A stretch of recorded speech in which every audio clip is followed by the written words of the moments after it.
Friends, welcome करते हैं आप सभी का आपके अपने यूट्यूब चैनल सार अकेडमी पर। और आज ये सीटेट ईवीएस पीवाईक्यू का आज जो है ये तीसरा क्लास है। और तीसरे क्लास में हम लोग करेंगे 30 क्वेश्चन को। और ये सारा 30 क्वेश्चन जो है ये टोटल प्रीवियस ईयर क्वेश्चन है, यानी कि पीवाईक्यू है। तो आप सभी का इस पीवाईक्यू सीरीज में वेलकम करते हैं। और ये पीवाईक्यू सीरीज 300 क्वेश्चन का है जो 10 वीडियो में कंप्लीट होने जा रहा है।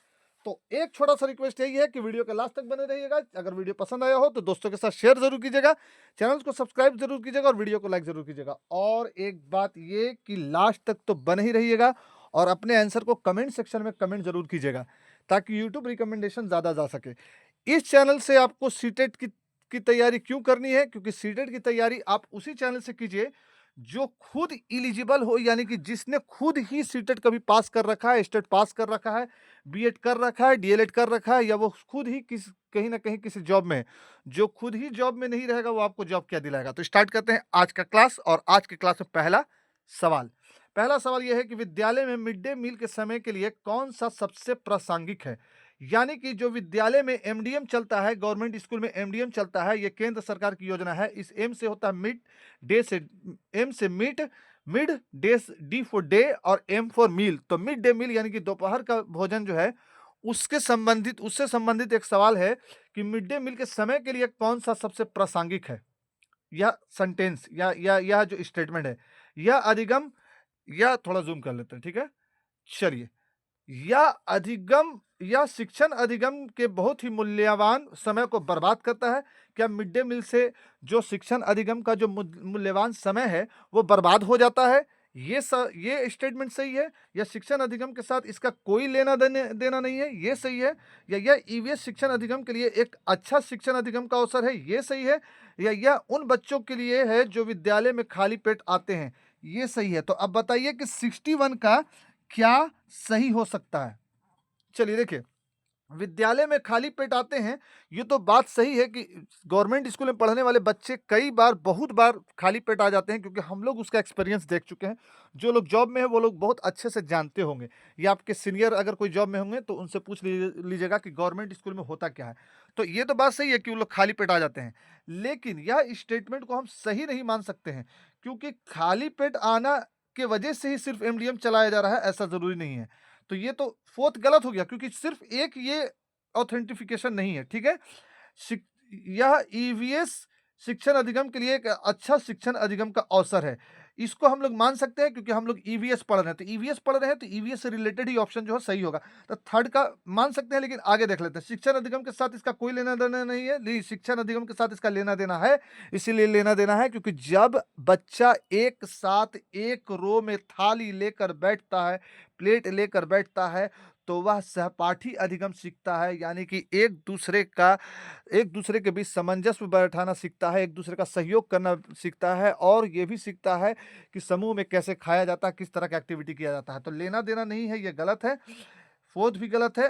फर्स्ट और सेकंड में देखते हैं। यह शिक्षण अधिगम के बहुत ही मूल्यवान समय को बर्बाद नहीं करता है, क्योंकि यह मिड डे मील नाम है। मिड डे मील मतलब लंच टाइम, यानी कि 1 बजे से, ऐसे 12:50 टाइम है, 12:50 से, बिहार में 12:50 टाइम चलता है, तो 12:50 से लेकर के डे में 12:50 या 1 बजे से लेकर के 2 बजे तक का इसका टाइम होता है। तो ये 1 घंटा ऐसे भी आपको जो है लगभग जो है खाने के लिए, अगर घर से भी बच्चा लंच लाएगा तो वो यूज करेगा ही। तो यह मूल्यवान समय को बर्बाद करता है, ये भी स्टेटमेंट गलत है। फर्स्ट गलत, फोर्थ गलत, सेकंड गलत, थर्ड सही, ठीक है। एक बात याद रखिएगा सीटेट में कि अगर किसी भी कॉम्पिटिटिव एग्जाम का आप तैयारी कर रहे हो, तो आपको जब सही पता नहीं है तो ये पता करो कि कौन कौन गलत है, और उसके बाद आपको सही ऑप्शन मिल जाएगा, ठीक है। क्योंकि ज्यादातर लोग कंसेप्ट तो पढ़ लेते हैं, लेकिन एग्जाम में कैसे परफॉर्म करना है ये समझ में नहीं आता। तो वो एक स्किल भी होना चाहिए, ठीक है, कि एग्जाम कैसे क्रैक करना है। एग्जाम किसी तरह से क्रैक होना चाहिए। कोई नहीं पूछेगा आपसे कि आपके पास कितना नॉलेज है और आप कितने कितने थ्योरी को याद रखे हुए हो, ठीक है। स्टार्ट करते हैं 62।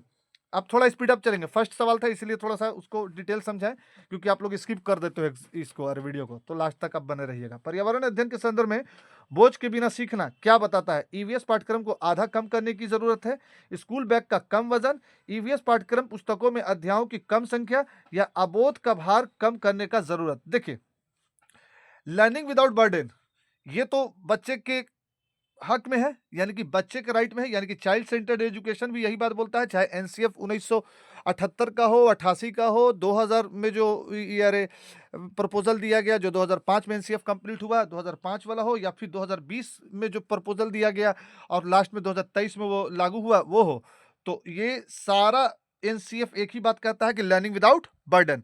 तो यह जो सेंटेंस है लर्निंग विदाउट बर्डन, बोझ के बिना सीखना, क्या बताता है? ईवीएस पाठ्यक्रम को आधा कम करने की जरूरत है?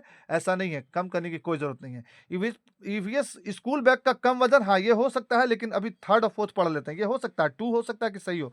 ईवीएस पाठ्य पुस्तकों में अध्यायों की संख्या नहीं, ऐसा भी कुछ नहीं है, तो यहाँ पर ये भी गलत हो गया, ये भी गलत। चलिए फोर्थ, अबोध का भार कम करने की जरूरत, ये भी गलत। तो फर्स्ट, थर्ड और फोर्थ गलत, सेकंड सही। ठीक है, आप लोग कमेंट्स कम से कम कीजिए कि सर ये सही होगा, ये सही होगा।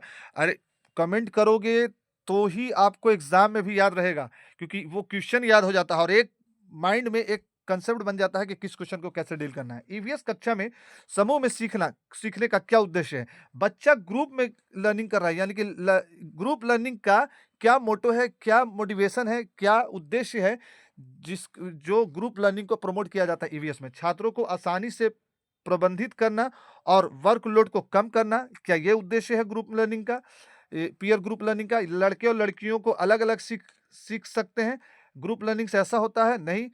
कम और उच्च प्रदर्शन करने वाले छात्रों को अलग करना, पहले काटो थर्ड। फर्स्ट और सेकंड में तो थोड़ा सा मान भी सकते हैं, या सेकंड भी काट दो, क्योंकि एकदम क्लियर हो गया। अब फर्स्ट में थोड़ा कंफ्यूजन है, अब हम फोर्थ पढ़ लेते हैं, उसके बाद देखते हैं कि कौन ज्यादा मजबूत है फर्स्ट और फोर्थ में। ठीक है, सीडीपी में बात याद रखिएगा कि चारों में से चारों ऑप्शन सही होता है, लेकिन जो सबसे एप्रोप्रिएट रहेगा, जो सबसे सही रहेगा, उसको आप लगाइएगा। ठीक है, सहयोग के मूल्यों को लागू करने और एक साथ काम करने के लिए प्रत्येक बच्चों को सक्रिय रूप से भाग लेने और सीखने में सक्षम बनाना। देखिए फर्स्ट और फोर्थ को अगर कंपेयर कीजिएगा तो फोर्थ ज्यादा बड़ा स्टेटमेंट है और फोर्थ जो है बच्चे के पक्ष में ज्यादा है, तो इसलिए यहां पर जो सही ऑप्शन होगा वो फोर्थ होगा, बाकी फर्स्ट सेकंड थर्ड कट गया। ठीक, नेक्स्ट क्वेश्चन, बाला क्या है? बाला क्या है? बाला का पूरा रूप क्या है? ब्रेल सहायक प्राप्त अधिगम, मस्तिष्क सहायक प्राप्त अधिगम, अधिगम सहायक के रूप में ब्रेल, अधिगम सहायक के रूप में बिल्डिंग। देखिए बाला जब भी आएगा ना, तो अगर आप ऑफलाइन एग्जाम देने जा रहे हैं तो आपको पता होना चाहिए कि सीटेट जो है बाइलिंगुअल सवाल पूछता है, यानी कि जो ऊपर में बाला लिखा हुआ है कि बाला का पूरा रूप क्या है, तो नीचे लिखा रहेगा what is the full form of बाला, है ना, या एक्सपेंडेड फॉर्म ऑफ बाला, ऐसे लिखा रहेगा। तो उसको आप इंग्लिश में पढ़ लीजिएगा और इंग्लिश में समझिए B4 होता है बिल्डिंग, यहाँ पर तो स्क्रीन छोटा है तो हम जितना हो सकता है लिख देते हैं। A4 होता है एज, L होता है लर्निंग और A4 होता है aid. Building building building as learning aid, तो ये बाला का फुल फॉर्म होता है। तो building building as learning aid जो हिंदी में होगा वो क्या होगा? इंग्लिश में अगर आप देख लीजिएगा बाला को तो ज्यादा आसान पड़ेगा आपको। ठीक है, देखिए ये तो होगा नहीं, ब्रेल लिपि से तो बालक को कोई मस्तिष्क कोई मसला है नहीं, मस्तिष्क सहायक प्राप्त अधिगम होगा ही नहीं, अधिगम सहायक के रूप में ब्रेल होगा नहीं, अधिगम सहायक के रूप में बिल्डिंग, यानी कि बिल्डिंग एज लर्निंग एड, ये सही होगा बाला से रिलेटेड। ठीक है, बाला क्या होता है बाबू? बाला क्या होता है दोस्तों? बाला होता है आपको, जब आप सरकारी स्कूल में जाइएगा तो ये जो वॉल होता है ना, वॉल में पेंटिंग होता है, वॉल में पेंटिंग होता है ज्योमेट्रिकल शेप से रिलेटेड, या फिर एप्पल यहाँ बना रहेगा, फिर यहाँ पर बॉल बना रहेगा, यहाँ पर कैट बना रहेगा, इस तरह का पेंटिंग होता है, इसको बोला जाता है बाला पेंटिंग, जिससे बच्चे देख करके, या फिर पार्ट्स ऑफ बॉडी का पेंटिंग जिसे बच्चे देख करके सीखते हैं। तो 64 का fourth answer is right answer. वैकल्पिक ढांचे का क्या अर्थ है? सभी विचार जो दृढ़ता से बच्चों द्वारा अर्जित किए जाते हैं, विभिन्न भौतिक घटनाओं का पाठ्य पुस्तक स्पष्टीकरण, ये होगा वैकल्पिक ढांचा। चलिए भाई 65 का ऑप्शन यहाँ है। विचार जो अवधारणाओं के औपचारिक रूप से स्वीकृत स्पष्टीकरण से अलग है, यह वर्तमान में वैज्ञानिकों और सामाजिक वैज्ञानिकों द्वारा आयोजित विचार। वैकल्पिक ढांचा ऑप्शनल जो है बिल्डिंग, या वैकल्पिक ढांचा किसको कहते हैं?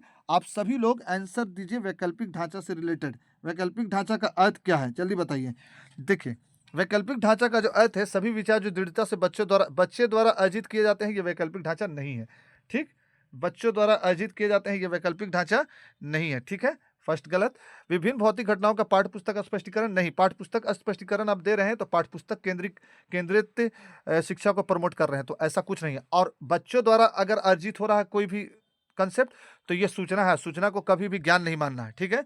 ये ईवीएस का भी सीडीपी बोलता है, और ऐसे जो आपको चाइल्ड डेवलपमेंट पढ़ते हो वो भी है। अब थर्ड फोर्थ में देखो, वर्तमान में वैज्ञानिकों और सामाजिक वैज्ञानिकों द्वारा अगर वैज्ञानिक और सामाजिक वैज्ञानिक द्वारा जो विचार दिया गया उसी को अगर मान लेंगे, तो मेरा वैकल्पिक ढांचा कहाँ हो गया, मैं अपना ऑप्शनल एक कंसेप्ट लूंगा, उस पर प्रमोट किया जाता है। फोर्थ भी गलत हो गया, यहाँ पर थर्ड आंसर सही होगा। विचार जो अवधारणाओं के औपचारिक रूप से स्वीकृत करता हो, ठीक है। चलिए 66, महिलाएं पुरुषों की तुलना में कमजोर होती हैं। यह एक क्या है, महिलाएं पुरुषों की तुलना में कमजोर होती है। यह एक क्या मिथ किसको कहा जाता है, मिथ कहा जाता है, जो सदियों से चला आ रहा है। जैसे चप्पल पे चप्पल, जैसे हम लोग अगर कहीं चप्पल उतारते हैं और एक चप्पल के ऊपर अगर दूसरी चप्पल चढ़ गई, तो हम लोग कहते हैं कि कहीं ना कहीं यात्रा करोगे, ऐसा होता है। तो ये मिथ है, तो मिथ नहीं होगा। महिला पुरुषों की तुलना में कमजोर होती है, ये मिथ नहीं है। अंधविश्वास भी नहीं है, क्योंकि अंधविश्वास तो होता है, जैसे कि कई बार कई तरह का अंधविश्वास हम लोग कर लेते हैं। जैसे मान लो कि हम अगर बिल्ली रास्ता काट ली तो कुछ गलत होगा, तो अंधविश्वास हो गया। तो ये भी नहीं है। वैज्ञानिक तथ्य तो है नहीं, क्योंकि महिला और पुरुष के बीच में भेदभाव ये सामाजिक कंसेप्ट है, तो वैज्ञानिक तथ्य होगा नहीं। बच गया क्या, रूढ़िवाद धारणा। हाँ, यह एक जेंडर बाइसनेस है। महिला कमजोर होती है, पुरुष मजबूत होता है, ये जेंडर बाइसनेस है, ठीक। थोड़ा स्पीड चलते हैं। भारत में बिहार के सापेक्ष जम्मू कश्मीर और गोवा की स्थिति क्या है। भारत में बिहार के सापेक्ष जम्मू कश्मीर और गोवा की स्थिति क्या है, मैप पर समझ लेते हैं, कोई दिक्कत। मैप पर अगर हम लोग समझ लें तो कोई दिक्कत। चलिए मैप स्टार्ट करते हैं, ठीक है। मैप देखते हैं, मैप कहाँ मिलेगा। सवाल क्या है, सवाल यह है कि भारत में बिहार के सापेक्ष जम्मू कश्मीर और गोवा की स्थिति। तो देखिए गोवा तो यहाँ है, ठीक। और अगर इस मैप को थोड़ा सा हम छोटा कर लें, तो जम्मू कश्मीर कहाँ है, जम्मू कश्मीर आपको सबसे ऊपर में होगा, यहाँ रेड वाला में, ठीक। तो देखिए अगर हम लोग 4 डायरेक्शन कर दें, तो ये डायरेक्शन हो जाएगा, ये 4 डायरेक्शन हो जाएगा, ठीक है। तो उत्तर, ये उत्तर हो गया, ये दक्षिण हो गया, ये पूरब हो गया, ये पश्चिम हो गया, ठीक। तो उत्तर पूरब तो ही हो गया, और उत्तर दक्षिण पूरब पश्चिम, तो उत्तर पश्चिम तो ये दोनों हो गया, ये दोनों के बीच में हो जाएगा उत्तर पश्चिम डायरेक्शन, ठीक। अच्छा, पश्चिम और दक्षिण के बीच में हो जाएगा पश्चिम दक्षिण डायरेक्शन हो जाएगा, ठीक है। तो उत्तर पश्चिम और पश्चिम दक्षिण, ये होगा आपका आंसर। देखते हैं ऑप्शन में क्या हो सकता है, ठीक है। आप लोग मैप अगर खोल लोगे तो ज्यादा समझ में आएगा। मैप आप लोग अगर खरीद लिए हो तो खोल लो।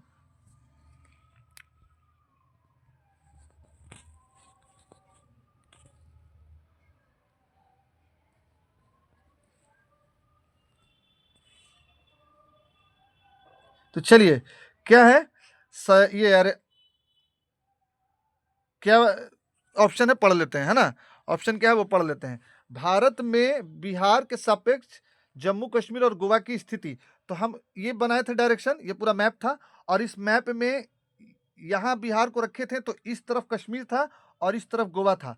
तो ये उत्तर अगर है, ये अगर उत्तर है, और ये अगर उत्तर तो नीचे दक्षिण हो गया, ये पूरब है, तो ये क्या हो गया, पश्चिम हो गया। तो उत्तर पश्चिम तो हो गया बिहार के सापेक्ष, और साथ में हो गया पश्चिम दक्षिण।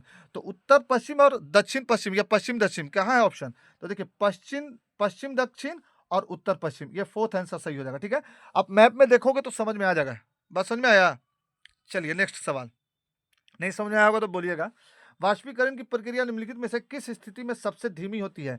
कौन सा स्थिति ऐसा है, कौन सा सिचुएशन ऐसा है जिसमें इवेपोरेशन का जो प्रोसेस है सबसे धीमा चलेगा, सबसे कम इवेपोरेट होगा वाटर। बताइए जल्दी, वाटर सबसे कम इवेपोरेट कब होगा। 68 का आंसर बोलेंगे कि वाटर सबसे कम इवेपोरेट कब होगा, आंसर बोलेंगे 68 का आंसर बोलेंगे। क्या सतह क्षेत्र और तापमान दोनों में कमी के कारण, सतह क्षेत्र और तापमान दोनों में वृद्धि के कारण सतह क्षेत्र बढ़ता है लेकिन तापमान घटता है, या सतह क्षेत्र घटता है लेकिन तापमान बढ़ता है। देखिए वाष्पीकरण क्या है, हम जब किसी बर्तन को ठीक लेंगे और यहाँ पर आग लगा देंगे, तो इसमें पानी रखेंगे तो उड़ने लगेगा, तो यही कहलाएगा वाष्पीकरण, ठीक। अब समझिए कि सवाल क्या है, सवाल है कि स्थिति में धीमी हो जाएगी, धीमी का सवाल है, ठीक। तो देखिए अगर सतह क्षेत्र और तापमान दोनों में हम कमी कर देंगे तो वाष्पीकरण कम होगा। सतही क्षेत्र कम कर देंगे और तापमान भी कम कर देंगे। सतही क्षेत्र मतलब कि एक प्लेट लीजिए और उसमें 100 ml पानी डालिए, तो ये पूरे में फैल जाएगा, पानी पूरे में फैल जाएगा, और यहाँ आग लगा दीजिए, जल्दी उड़ जाएगा। एक ग्लास लीजिए और उसमें 100 ml पानी डालिए, लेकिन ये इतना भर जाएगा और यहाँ पानी लगा देंगे, आग लगा देंगे, तो ये देर से उड़ेगा क्योंकि इसका सतही क्षेत्र कम है, सतही क्षेत्र कम है और आग भी कम लगा देंगे तो देर में उड़ेगा। तो सतही क्षेत्र और तापमान दोनों में कमी करेंगे तो वाष्पीकरण की प्रक्रिया धीमी हो जाएगी। ग्लास में देर से अरे वेपर बनेगा, प्लेट में जल्दी बनेगा वेपर पानी, ठीक है, भाप बनेगा, ठीक है। चलिए नेक्स्ट सवाल। नेक्स्ट सवाल ये है कि स्थानों, दूरियों और दिशाओं की सापेक्ष स्थिति को समझने की क्षमता क्या कहलाती है? स्थान, दूरी और स्थान, दूरी और दिशा की सापेक्ष स्थिति को समझने की क्षमता क्या कहलाती है? ग्राफिक कौशल, दिशात्मक कौशल, चित्रण कौशल या स्थैतिक कौशल? स्थैतिक कौशल आर्किटेक्चर वाले जो लोग होते हैं उन लोग में होता है स्थैतिक कौशल। बताइए क्या होता है? इंग्लिश में आएगा बाबू, इंग्लिश में आएगा, ठीक है। इंग्लिश में आएगा दोस्तों कि अगर कहीं पास मैपिंग स्किल रहेगा तो वो सही हो जाएगा। तो मैपिंग स्किल का इंग्लिश क्या हिंदी क्या होगा? चित्रण कौशल, ये सही हो जाएगा, थर्ड आंसर सही है। बाकी दिशात्मक कौशल जो होता है वो होता है जो समुद्र का यात्रा करते हैं उन लोगों के पास होता है। स्थैतिक कौशल जो होता है जो आर्किटेक्चर का काम करते हैं, यानी कि घर बिल्डिंग का नक्शा निकालते हैं उन लोगों के पास होता है। ग्राफिक कौशल जो होता है वो इंजीनियर साहब के पास होता है। तो यहाँ पर हो जाएगा चित्रण, इसमें सब है, स्थान की भी, दूरी की भी और दिशा की भी। तो यहाँ पर थर्ड आंसर सही हो जाएगा। चलिए नेक्स्ट। किस राष्ट्रीय पाठ्यचर्या फ्रेमवर्क एनसीएफ के ने प्राथमिक स्तर पर एक एकीकृत पाठ्यचर्या क्षेत्र के रूप में पढ़ाए जाने के लिए पर्यावरण अध्ययन की सिफारिश की थी? देखिए, अगर सिफारिश की बात बोल रहा है, बहुत धीमा सवाल है और आप लोग इसमें फंस जाओगे क्योंकि आप लोग पढ़े रहोगे एनसीएफ 2005, एनसीएफ 2005 पढ़े रहोगे, इसको पढ़े रहोगे एनसीएफ 2005 को। लेकिन आपको बात पता रहना चाहिए कि एनसीएफ लगभग 5 बार आया है। कितनी बार आया है? 5 बार। पहले आया 75 में, फिर आया 88 में, फिर आया आपको 2000 में, फिर आया 2005 में, अब 5वीं बार आया 2020 में, जिसको एनईपी का नाम दिया गया। 5 बार हो गया। अब समझो कि यहाँ पर सवाल क्या है। सवाल ये है कि सिफारिश कब की गई है? तो सिफारिश की गई थी 2000 में, लागू कब किया गया? तो 2005 में, ठीक है। ईवीएस को अलग करने की सिफारिश की गई थी 2000 में, लागू किया गया था 2005 में, यानी कि 1 to 5 के बच्चे को ईवीएस पढ़ाने की सिफारिश की गई थी 2000 में, ठीक। तो यहाँ पर आंसर हो जाएगा 2000। ज़्यादा डिटेल नहीं, ज़्यादा लॉन्ग नहीं जाते हैं, ठीक है, लेकिन हम आपको बता दिए। अब थोड़ा सा स्पीड अप करते हैं। भारत में किस क्षेत्र में स्थानांतरित खेती करने का प्रचलन है? स्थानांतरित खेती को दूसरे वर्ड में हम लोग झूम खेती भी बोलते हैं। क्या बोलते हैं? झूम खेती। तो झूम खेती करने के का प्रचलन किस क्षेत्र में? दक्षिण पूर्वी क्षेत्र में, उत्तर पूर्वी क्षेत्र में, दक्षिण पूर्वी क्षेत्र में या उत्तर पश्चिम क्षेत्र में? चलिए बताइए, झूम की खेती करने का प्रचलन किस क्षेत्र में है? झूम की खेती करने का प्रचलन जल्दी बताइए। उत्तर पूर्वी क्षेत्र में, उत्तर पूर्वी क्षेत्र में, उत्तर, दक्षिण, पूरब, पश्चिम, उत्तर पूर्वी, ये क्षेत्र में जितना राज्य आएगा सब जगह झूम की खेती होती है, ठीक है ना। मैप वाला अलग से एक वीडियो बना देंगे, मैप और ये वाला, अरे ट्रेन वाला, उसमें आप लोग को डिटेल समझ में आ जाएगा। यहाँ पास उतना बड़ा स्क्रीन है नहीं, उस तरह से पीपीटी तैयार करना पड़ेगा। पीपीटी में सिर्फ मैप और ट्रेन का रहेगा, ठीक है, उसके लिए चिंता नहीं करना। नदी बांधों से उत्पन्न जल विद्युत के लिए निम्नलिखित में से कौन सा कथन सत्य नहीं है? नहीं है, नहीं है ना, नहीं बड़ा धीमे से बोलता है। बांध स्वदेशी लोगों को अपनी नदी के जीवन रेखाओं से अलग करती है? नहीं, अलग नहीं करती बल्कि जोड़े रहती है। तो यहाँ पर नहीं का सवाल है। बांध टिकाऊ विकास को प्रोत्साहित करते हैं, यह पानी या हवा को प्रदूषित नहीं करता है, या जल विद्युत सुविधाओं से बड़े पर्यावरण प्रभाव हो सकते हैं। इसमें से 72 का अब बता दीजिए कि कौन सा आंसर सही हो जाएगा। कमेंट तो करो, कम से कम कमेंट कीजिए। बांध टिकाऊ विकास को प्रोत्साहित करते हैं, यानी कि बांध बनाने से जो डेवलपमेंट होता है वो लंबे टर्म के लिए होता है। तो सेकंड आंसर सही हो जाएगा। थर्ड, निम्नलिखित में से कौन सी ग्रीन हाउस गैस है? जल वाष्प, कार्बन डाइऑक्साइड, मेथेन या आपको ये सभी? तो इसमें से हो जाएगा ये सभी, सीएफसी, क्लोरोफ्लोरोकार्बन, ये सब होता है, ठीक है। ग्रीन हाउस गैस क्या होती है बाबू? ग्रीन हाउस गैस क्या होता है? ग्रीन हाउस होता है, मान लो कि हमारी पृथ्वी अपना घर है और इसके ऊपर एक चादर उड़ाया गया है। जो चादर जो है इस पूरे पृथ्वी के टेम्परेचर को मेंटेन करता है, तो यही चादर को हम लोग ग्रीन हाउस गैस बोलते हैं, ठीक है, ठीक है। चलिए नेक्स्ट 73 74 कंटेंट पढ़ेंगे तब उसको डिटेल पढ़ेंगे। अभी क्या हो रहा है? पीवाईक्यू हो रहा है, प्रीवियस ईयर क्वेश्चन, वो क्वेश्चन जो सवाल में पूछा जाएगा और वो क्वेश्चन जो सवाल में पूछा गया है, और जो सवाल में पूछा, जो आपके एग्जाम में पीछे पूछा जा चुका है वो आने वाले एग्जाम में जरूर पूछा जाएगा। यही पैटर्न होता है किसी भी एग्जाम को पास करने का। चलिए स्टार्ट करते हैं। भारत में ठंडे रेगिस्तान मानसून से प्रभावित क्यों नहीं होते हैं? भारत में ठंडे रेगिस्तान किसको बोला जाता है? जिसको कोल्ड डिजर्ट बोलते हैं। ठंडे रेगिस्तान बहुत ऊंचाई पर है। ठंडे रेगिस्तान में गर्म गर्मियों और बेहद ठंडी सर्दियां होती है। ठंडे रेगिस्तान हिमालय की दृष्टि छाया में होते हैं, या ठंडे रेगिस्तानों में हवा बहुत पतली कम होती है। इसमें से 74 क्या होगा? कोल्ड डिजर्ट के बारे में सवाल। 74 का सवाल बताइए, आंसर बताइए कोल्ड डिजर्ट के बारे में। ठंडे रेगिस्तान हिमालय की वृष्टि छाया में होते हैं, इसीलिए ठंडे रेगिस्तान जो है वो मानसून से प्रभावित नहीं होते हैं। तो यहाँ पर थर्ड आंसर सही हो जाएगा। ठीक है, ठंडा रेगिस्तान के बारे में 74 का थर्ड। नेक्स्ट क्वेश्चन 75, ताजमहल के पीले होने के लिए निम्नलिखित में से कौन सा कारक जिम्मेदार है? ताजमहल के पीले होना की वजह से ही ताजमहल के आसपास की फैक्ट्री को क्या किया गया? बंद कर दिया गया। ठीक है, और हम लोग को पता होना चाहिए कि ताजमहल हमारा जो है आपको 7वां अजूबा में गिनीज बुक में रिकॉर्ड है, तो हमारी आइडेंटिफिकेशन भी एक तरह से है वो ताजमहल। तो वो ताजमहल के पीले होने का मुख्य कारण क्या है? ताजमहल हो गया, मीनाक्षी टेम्पल हो गया, आपको बहुत सारा जो है हिस्टोरिकल प्लेस है जो आपकी आइडेंटिफिकेशन है। तो क्लोरीन, पीला क्लोरीन की वजह से हो रहा है, नाइट्रोजन डाइऑक्साइड की वजह से पीला हो रहा है, या सल्फर डाइऑक्साइड की वजह से, या सल्फर की वजह से? किस वजह से ताजमहल पीला हो जा रहा है, रंग में परिवर्तन हो रहा है ताजमहल के? चलिए, सल्फर डाइऑक्साइड जिसको SO2 भी बोलते हैं, उसके वजह से ताजमहल जो है वो पीला हो रहा है। ठीक है, आसपास फैक्ट्री लग गई थी। नेक्स्ट, गोलकुंडा हैदराबाद में है। गोलकुंडा फोर्ट कहाँ है? हैदराबाद में है। लेकिन सवाल यहाँ पर वो नहीं है, गोलकुंडा फोर्ट किसने बनवाया? पल्लव राजवंश, चोल राजवंश, चालुक्य राजवंश, या कोकनाथ राजवंश? बताइए गोलकुंडा फोर्ट के बारे में। इसमें से 76 का सही आंसर क्या होगा? जल्दी बताइए। और कहाँ है गोलकुंडा फोर्ट ये भी बता दीजिएगा। गोलकुंडा फोर्ट का निर्माण जो करवाया था वो कौन करवाया था? चलिए, काकतीय राजवंश। ठीक ना, काकतीय राजवंश ने गोलकुंडा फोर्ट का ये निर्माण कराया। और इसका संस्थापक जो है कुली कुतुब शाह को बोला जाता है। कुली कुतुब शाह को गोलकुंडा फोर्ट का संस्थापक कहा जाता है, लेकिन स्टार्ट जो है काकतीय राजवंश ने करवाया। चलिए नेक्स्ट, 15 ग्राम पर ml घनत्व और 3 ml आयतन किसी वस्तु का द्रव्यमान क्या होगा? 15 ग्राम पर, हाँ 15 ग्राम, हाँ 15 ग्राम घनत्व वाले, डेंसिटी वाले और 3 ml आयतन वाले किसी वस्तु का द्रव्यमान क्या होगा? देखिए, एक बात जान लीजिए कि अगर द्रव्यमान पूछ रहा है, द्रव्यमान पूछ रहा है, ठीक है, तो घनत्व दिया हुआ है और आयतन दिया हुआ है, तो घनत्व गुने आयतन फॉर्मूला होता है द्रव्यमान का। तो 15 गुने 30, 3 कर दीजिए, हो जाएगा 45। तो 45 ml इसका, 45 ग्राम पर ml इसका आंसर हो जाएगा। तो है इसमें ऑप्शन? हाँ है। ठीक, और उसी तरह अगर अगर द्रव्यमान दिया रहेगा और फिर आयतन पूछेगा तो डिवाइड कर दीजिएगा। ठीक, चलिए, तो इसे पास थर्ड आंसर हो गया। थोड़ा सा तो कंसेप्ट आपको याद भी रखना पड़ेगा, फॉर्मूला वॉर्मूला। निम्नलिखित में से कौन सी अदिश राशि है? अदिश राशि जिसका दिशा ना हो, और सदिश राशि जिसका दिशा हो। तो जिसका दिशा हो उसको सदिश राशि बोलते हैं, और जिसकी दिशा ना हो उसको क्या बोलते हैं? अदिश राशि बोलते हैं। तो निम्नलिखित में से कौन सी अदिश राशि है? बताइए। द्रव्यमान एक अदिश राशि है। भार अगर देखा जाए तो दिशा होता है, यानी कि भार जब भी होगा, जब उठाइएगा तो जो अर्थ की ग्रेविटी है वो नीचे की तरफ खींचेगी, यानी कि नीचे की तरफ उसका दिशा है। गुरुत्वाकर्षण का भी अपना दिशा होता है, संवेग का दिशा होता ही है। तो द्रव्यमान एक ऐसी राशि है जिसका दिशा नहीं होता है। ठीक है, केवल जो है आपको भार होता है।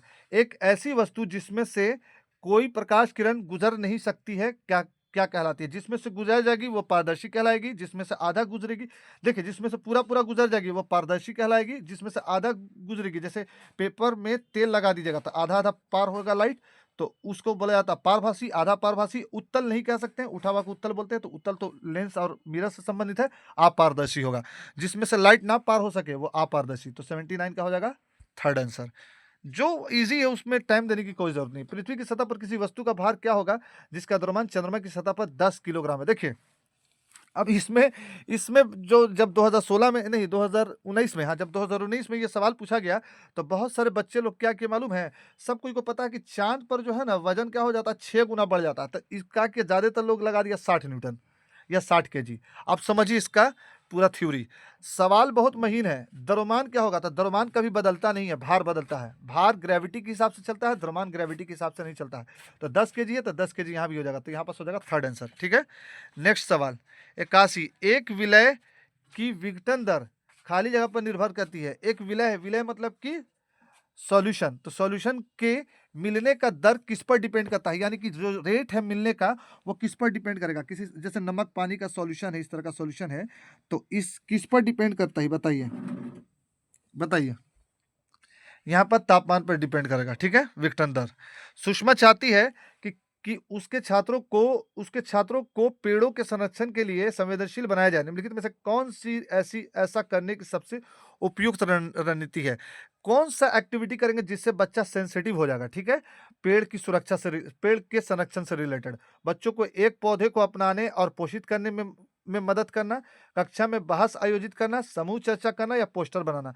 बताइए कौन सबसे ज़्यादा सही होगा? ऐसे इसमें से चारों ऑप्शन सही है, लेकिन जो सबसे सही होगा उसको बता दीजिए आप। सबसे सही ज़्यादातर सीटेट में बड़ा स्टेटमेंट होता है, तो बड़ा स्टेटमेंट फर्स्ट है, ये एक बात हुई। लेकिन ऐसे नहीं कि कोई भी बड़ा स्टेटमेंट सही हो जाएगा, 90% बड़ा स्टेटमेंट सही होता है सीडीपी में। लेकिन इसको भी पढ़ लेना है। बच्चों को एक पौधे को अपनाना है, तो बच्चा जब पौधा अपनाएगा तो करके सीखेगा, करके सीखने पर तो बल दिया ही जाता है। और पोषित करने में मदद करना है, यानी कि उस समूह काज भी कर लिया, एक्टिविटी भी कर लिया, तो यहाँ पर फर्स्ट ज़्यादा सही हुआ। ठीक, ऐसे चारों सही था इसमें। पोस्टर भी बनाएगा तो नॉलेज होगा ही। अभय ने अपने छात्रों को उन बीमारियों पर समूह में एक सर्वेक्षण करने के लिए कहा जिनसे उनके पड़ोस के लोग पीड़ित थे। पाठ्य पुस्तक में सर्वेक्षण का उल्लेख नहीं किया गया है। इस शिक्षण अधिगम की रणनीति के लिए कौन सा विकल्प प्रासंगिक नहीं है? पूरा मामला समझ में आया? बीमारी के समूह को बनाना है, फिर सर्वेक्षण करना है, फिर पास पड़ोस के लोग से जाके मिलना भी है और उसके बाद उसको लिखना भी है। मतलब कि एक तरह का जो है आपको डेटा कलेक्ट करना है। तो इससे समुदाय को उन बीमारियों को समझने में मदद मिलेगी जिससे वे पीड़ित हैं, या ये स्टेटमेंट सही है? इसने समुदाय के साथ बातचीत करने का अवसर प्रदान किया अभय ने, या इससे बच्चों को वास्तविक जीवन के साथ सीखने में मदद मिलेगी, या इससे बच्चों को डाटा हैंडलिंग समझने को और एक साथ काम करने में सक्षम बनाया जाएगा? बताइए 83 का आंसर क्या हो सकता है आपके हिसाब से? चलिए, डाटा भी बना ले रहा है, लोग से मिल भी ले रहा है और सक्षम भी हो रहा है, यानी कि बच्चे के अंदर एबिलिटी भी आ रहा था। फोर्थ सही है, ठीक है। बाकी तीनों स्टेटमेंट जो है इस फोर्थ से कमजोर है, फोर्थ वाले स्टेटमेंट से कमजोर है। 83 था ना? हाँ, चलिए 84 में। और छोटा सा रिक्वेस्ट फिर बीच में है कि प्लीज सब्सक्राइब कर दिया करो, यूट्यूब रिकमेंड नहीं करता है। अगर आप देख चुके हो तो शेयर कर दो जितना हो सके। अगर आप फर्स्ट व्यूवर हो तो फर्स्ट बार शेयर कर दो, नए व्यूवर हो तो सब्सक्राइब कर लो। लेकिन सपोर्ट करोगे नहीं तो मोटिवेशन आएगा कैसे? क्योंकि आपसे हम पेड कोर्स थोड़ी चला रहे हैं। तो स्टार्ट करते हैं। 84, आपातकालीन परिस्थिति के बारे में बात करने के लिए प्रिया ने बच्चों के अनुभव पूछे। जब उन्हें कभी आपात स्थिति का सामना करना पड़ा, बच्चों ने आग, बिजली के झटके और सड़क दुर्घटना के साथ अपने अनुभव सुनाया। उन्होंने प्रश्न पूछे, उनकी मौजूदा समझ का आकलन किया और समाचार पत्रों में सड़क सुरक्षा विज्ञापन जैसे संभावना संसाधनों का उपयोग करके सुरक्षा पहलुओं पर चर्चा की और क्रमशः आग और बिजली के झटके पर सुरक्षा दिशा निर्देशों पर चर्चा के लिए एलपीजी और इलेक्ट्रिक बिल का इस्तेमाल किया। प्रिया द्वारा अपनाया गया सबसे उपयुक्त दृष्टिकोण कौन सा है? इतना एक्टिविटी करवाई तो ये सबसे उपयुक्त दृष्टिकोण क्या है? मानववादी दृष्टिकोण, संज्ञानात्मक दृष्टिकोण, अनुभवात्मक अधिगम दृष्टिकोण या अन्वेषण दृष्टिकोण? बता दीजिए, बता दीजिए सही आंसर बता दीजिए। 84 का सही आंसर। पूरा स्टेटमेंट आप पढ़िए, आपको टाइम लगेगा क्योंकि हमको भी टाइम लगा है। अनवेंशन में सब आ गया, ठीक है ना? सारी एक्टिविटी आ गई, ठीक है। तो यहाँ पास फोर्थ आंसर सही हो जाएगा, ठीक। अनवेंशन में सब कुछ आ गया, फोर्थ आंसर सही हो जाएगा, ठीक है। चलिए नेक्स्ट 85, समुदाय पीवाईक्यू है तो उतना डिटेल नहीं जा सकते हैं कि अन्वेषण विधि क्या है, आगमन विधि क्या है, निगमन विधि क्या है। ये सारी बात हम लोग जब पढ़ेंगे कंटेंट तब उसमें पढ़ेंगे, ठीक है। अभी आप प्रैक्टिस करो। अब प्रैक्टिस करके एक जो है आप में माइंड में स्कीमा बना लो कि कैसे आता है एग्जाम में क्वेश्चन। समुदाय समुदाय महत्वपूर्ण शिक्षण और अधिगम संसाधन है, क्योंकि समुदाय यानी कि जो समाज है या जो ग्रुप ऑफ पीपल है वो महत्वपूर्ण शिक्षण अधिगम है, यानी कि लर्निंग शिक्षण अधिगम का संसाधन है, यानी कि लर्निंग रिसोर्सेस है समुदाय, यानी कि सोसाइटी। तो सोसाइटी लर्निंग संसाधन कैसे है? सोसाइटी में बच्चा बहुत कुछ सीख लेता है, हिंदी बोलना सीख लेता है, मगही बोलना सीख लेता है, कंपेयर करना सीख लेता है, पैसा गिनना सीख लेता है, तौलना सीख लेता है। तो सारी चीज़ कोई भी समुदाय में उपलब्ध समस्त ज्ञान को बिना आलोचना के स्वीकार कर सकता है? नहीं, ज्ञान को तो स्वीकार नहीं करना है, सूचना को स्वीकार नहीं करना है। यह सस्ता और सुलभ है। सस्ता सुलभ तो है, लेकिन ये ज़्यादा स्टेटमेंट सही नहीं हुआ। बुजुर्ग और बुद्धिमान है, बुजुर्ग लोग बुद्धिमान है, उनके पास समय है, ऐसा कुछ नहीं है। ये तो पक्का कट गया। यह वास्तविक परिस्थिति में सीखने का अवसर प्रदान करता है। ज़्यादा मजबूत फोर्थ है। देखिए, हम शुरू में ही पढ़ पढ़ के बोल दिया था कि ये सब नहीं होगा, समझ गए? सस्ता सुलभ ये क्या है? छोटा सा स्टेटमेंट दे दिए। तो ये ज़्यादा मजबूत क्या है कि वास्तविक परिस्थिति में सीखने में मदद करता है। अगर किसी बच्चे के पापा किराना दुकान चलाते हैं या या शू बनाते हैं यानी कि जूता सिलते हैं, तो बच्चा के पास स्किल जो आ जाएगा जूता सीखने का, सिलने का, वो अपने आप आ जाएगा। या कपड़ा सिलने वाले का बच्चा जो है अपने आप कपड़ा सिलना सीख जाता है, क्योंकि वो समाज में रह के वो सीख चुका है। तो ये बात हुई। नेक्स्ट, ईवीएस शिक्षण अधिगम में कक्षा में प्राप्त अधिगम को विद्यालय के बाहर के जीवन से जोड़ना और इसे समृद्ध करने का तात्पर्य है। पाठ्यचर्या से बाहर जाना, पाठ्य पुस्तक से बाहर जाना, ऐसा नहीं है। ये पाठ्य पुस्तक से बाहर जाना बिल्कुल नहीं होगा। फर्स्ट को हम लोग कंफ्यूजन में रख सकते हैं, सेकंड तो बिल्कुल गलत हो गया। वैश्विक पर्यावरण मुद्दों और चिंताओं को पाठ्य पुस्तक से लिंक करना या पूर्व विद्यालय दृष्टिकोण, पूर्व विद्यालय दृष्टिकोण भी नहीं होगा। यहाँ पर सबसे ज्यादा मजबूत हो गया थर्ड, क्योंकि सबसे बड़ा स्टेटमेंट भी है और इस स्टेटमेंट में सारा चीज जो सीडीपी कहता है वो कंप्लीट हो रहा है। ठीक, चलिए 3 क्वेश्चन लेफ्ट। अब आपका काम यही है कि वीडियो को शेयर कर दीजिएगा और हमारे मेहनत को आप इनाम ये दीजिएगा कि जब हम देखें इसमें, अरे वाईटी स्टूडियो में जाकर के, तो कम से कम 50 शेयर दिया हुआ रहे कि मेरे व्यूवर्स ने कम से कम 50 बार शेयर किया है और कम से कम 50 लाइक तो बन ही जाना चाहिए, 50 लाइक कम से कम हो ही जाना चाहिए। सपोर्ट तो कीजिए। कक्षा 3 के छात्रों को रमा ने सिखाया है कि माँ और उनके बच्चे एकल परिवार का गठन करते हैं और यदि दादा दादी एवं अन्य रिश्तेदार साथ रहते हैं तो वह एक विस्तारित परिवार है। आप इस बारे में क्या कहते हैं? यानी कि रमा एक टीचर है, वो बता रही है क्लास 3 के बच्चे को कि जिसमें सिर्फ मम्मी पापा रहते हैं वो होता है आपको छोटा परिवार, और जिसमें मम्मी पापा और दादा दादी सब रहते हैं वो होता है बड़ा परिवार, है ना, एकल परिवार। और उसके बाद विस्तारित परिवार, है ना, न्यूक्लियर फैमिली और ज्वाइंट फैमिली के बारे में। यहाँ ज्वाइंट फैमिली की बात हुई, यहाँ न्यूक्लियर फैमिली की बात हुई। तो इसमें क्या परिवार की अवधारणा को इसी तरह सिखाया जाना चाहिए? क्या ये सही है? परिवार की परिभाषा गलत है? या रमा और छात्रों के प्रति असंवेदन रमा अपने छात्रों के प्रति असंवेदनशील है? या शिक्षण अधिगम दृष्टिकोण समावेशी नहीं है? बताइए इसमें से आंसर क्या होगा। बड़ा कंफ्यूजन ऑप्शन दिया हुआ है। ये ऑप्शन ऐसा दिया हुआ है ना कि मतलब पक्का फंसा होगा लोग एग्जाम के प्रेशर में। चलिए बताइए। शिक्षण अधिगम का दृष्टिकोण ये गलत है, ऐसे नहीं बताना चाहिए। रमा को ये बताना चाहिए कि आपको दोनों परिवार सही है और दोनों को हिसाब से समझाना चाहिए, है ना, क्योंकि बोल रही है कि माँ और उनके बच्चे एकल परिवार हैं। माँ उनके बच्चे एकल परिवार है और यदि दादा दादी और अन्य रिश्तेदार साथ रहते तो वह एक विस्तारित परिवार है। तो इसके बारे में चर्चा जो रमा बता रही है वो ठीक से नहीं समावेशी नहीं बता रही है। समावेशी मतलब कि इंक्लूसिव क्लासरूम का ये संकेत नहीं होता। यहाँ पर फोर्थ आंसर सही हो जाएगा। 88 निम्नलिखित में से कौन सी ईवीएस कक्षा में गतिविधि है? कौन सी गतिविधि या गतिविधियां? श्याम पट्ट का उपयोग करना, क्या ये ईवीएस के क्लास में एक एक्टिविटी है? चित्र पढ़ना यह एक्टिविटी है? या फील्ड भ्रमण यह एक्टिविटी है? या ये सभी? देखिए फील्ड भ्रमण तो एक्टिविटी पक्का है, तो इसको तो सही लगा दीजिए। अब फर्स्ट और सेकंड में से अगर कोई भी एक तो सही हो जाएगा तो चौथा ऑप्शन सही हो जाएगा। तो अब बताइए कि कौन सही होगा, जल्दी बताइए। तो देखिए चित्र पढ़ना भी एक तरह का एक्टिविटी ही है। तो यहाँ पर फर्स्ट, सेकंड और थर्ड सही हो गया तो फर्स्ट ऑटोमेटिक सही हो गया, ये सभी फोर्थ सही होगा। तो इसका ऑप्शन फोर्थ सही हो जाएगा। टेक्निक से भी होता है बहुत सारा ये क्वेश्चन डील, ठीक है, तो टेक्निक भी अपनाइए। पर्यावरण अध्ययन पाठ्यक्रम बच्चों की समग्र शिक्षा का कारण बन सकता है यदि वह थोड़ा जूम कर लेते हैं।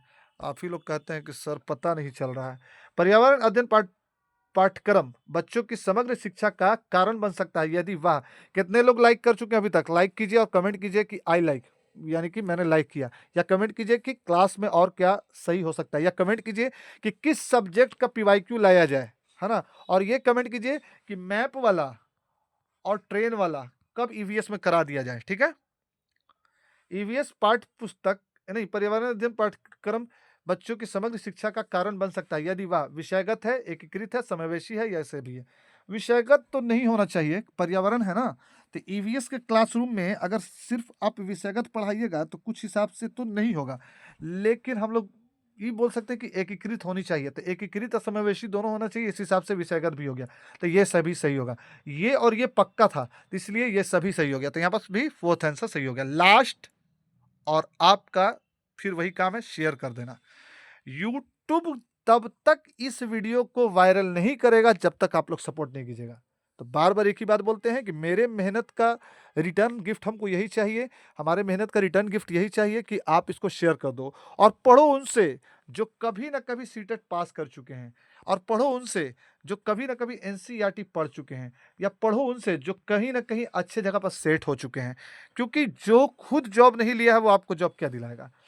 ठीक है, ईवीएस पाठ्य पुस्तक में सपेरों पर एक अध्याय है। हाँ, सपेरा जिस कलबेलिया जो बात बोला गया है कि सपेरे के ग्रुप को हम लोग सपेरे लोग को कलबेलिया भी बोलते हैं, इस तरह का।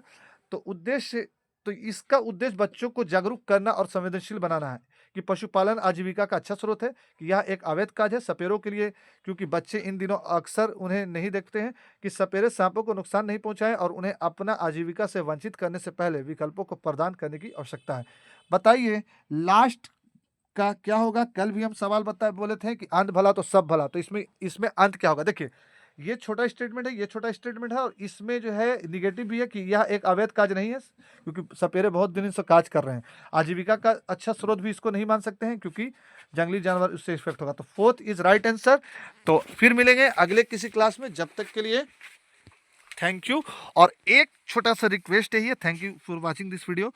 अब लास्ट बार रिक्वेस्ट है कि वीडियो को शेयर जितना हो सके कीजिएगा, और वीडियो को लाइक कीजिए, और चैनल को सब्सक्राइब करने के बाद अपना नाम जरूर लिखिए, और स्टेट का नाम जरूर लिखिए, और शेयर कर दीजिए जितना हो सके। और याद रखिए कि आज हम लोगों ने 90 क्वेश्चन को कंप्लीट कर लिया है, क्योंकि ये 90 क्वेश्चन को हम लोग कंप्लीट किए हैं। तो ये तीसरा वीडियो था, तो तीसरे वीडियो में 90 क्वेश्चन हो गया, 90 पीवाईक्यू।